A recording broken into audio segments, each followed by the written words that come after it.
వరి పంటకి పచ్చిపేడ అయితే వేస్తున్నాను.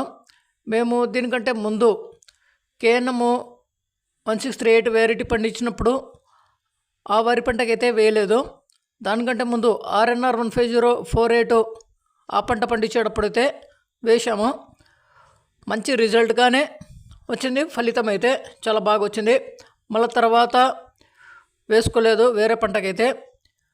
అంటే జిలుగా పండించి వేశాము కేఎన్ఎం 1638.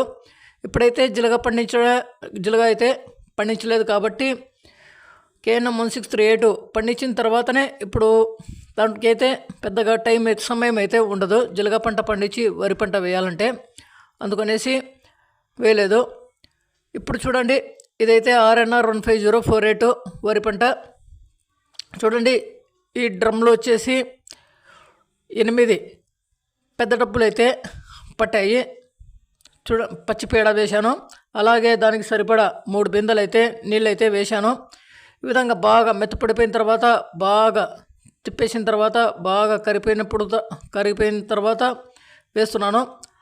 ఇంకా కింద అయితే కరగదు, ఆ విధంగా అర్థం వేసేసి మళ్ళీ తర్వాత నీళ్ళు వేసి మళ్ళీ బాగా కరిగించేసి ఈ విధంగా అయితే వేస్తుండాలి.